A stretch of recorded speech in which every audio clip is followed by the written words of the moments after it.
After Spain's defeat by United States and Cuban forces throughout the War of 1898, Spain relinquished sovereignty over Cuba.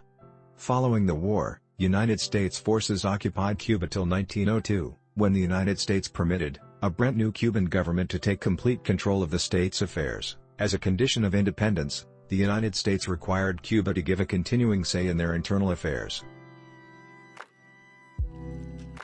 The modification was rescinded in 1934 when the United States and Cuba signed a Treaty of Relations.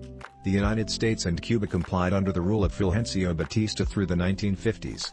Following the transformation of 1959 and the rise of Fidel Castro to power, relations progressively degraded. As an outcome of Castro's reforms and the Cuban government's increased cooperation with the Soviet Union, the United States severed diplomatic relations with Cuba in January 1961. Acknowledgement of Cuban independence, 1902. Following the defeat of Spain in 1898, the United States stayed in Cuba as an occupying power up until the Republic of Cuba was officially installed on May 19, 1902. Diplomatic relations in the U.S. legation in Havana were developed on May 27, 1902, when U.S. Envoy Extraordinary and Minister Plenipotentiary Herbert Goldsmith Squires presented his qualifications to the government of the Republic of Cuba. On May 20, 1902, the United States relinquished its profession authority over Cuba, but claimed a continuing right to intervene in Cuba.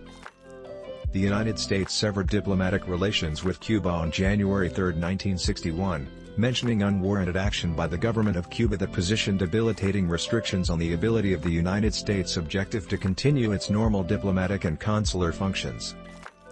Establishment of U.S. embargo. AU's Interests Section was established in Havana under the protection of the Swiss government on September 1, 1977. Resumption of diplomatic relations and re-establishment of the American Embassy in Cuba, 2015. The United States and Cuba resumed diplomatic relations on July 20, 2015, when both countries raised their respective interests sections to embassy status. Stay tuned, more to come. Thanks for watching. Please subscribe.